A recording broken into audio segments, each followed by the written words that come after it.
একটি সদ্যজাত শিশুর অসহায় কান্নায় ভারী হয়ে উঠল চারপাশ। পটিয়া উপজেলা স্বাস্থ্য কমপ্লেক্সের প্রাঙ্গণে পরিত্যক্ত অবস্থায় নবজাতক উদ্ধার হওয়ার ঘটনায় এলাকা জুড়ে নেমে এসেছে শোক ও ক্ষোভের ছায়া।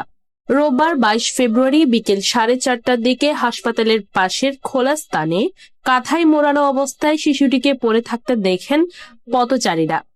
প্রত্যক্ষদর্শীরা জানান, অজ্ঞাত পরিচয় এক পুরুষ ও 2 নারী দ্রুত শিশুটিকে রেখে চলে যান।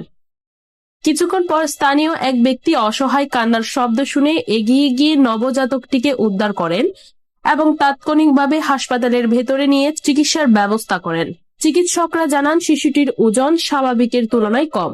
বর্তমানে তাকে নিবিড় পর্যবেক্ষণে রাখা হয়েছে।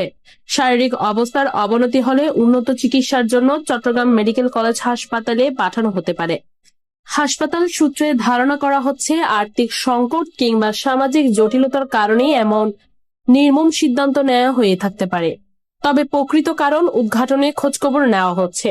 এদিকে শিশুটির করুণ অবস্থার খবর ছড়িয়ে পড়তেই এক নিঃসন্তান দম্পতি তাকে দত্তক নেওয়ার আগ্রহ প্রকাশ করেছেন। সংশ্লিষ্ট কর্তৃপক্ষ জানিয়েছে, আইনগত প্রক্রিয়া সম্পন্ন করেই এই বিষয়ে পরবর্তী সিদ্ধান্ত নেওয়া হবে। একটি নিষ্পাপ প্রাণের এমন পরিণতিতে প্রশ্ন উঠেছে, সমাজ কি সত্যি তার দায়িত্ব পালন করছে?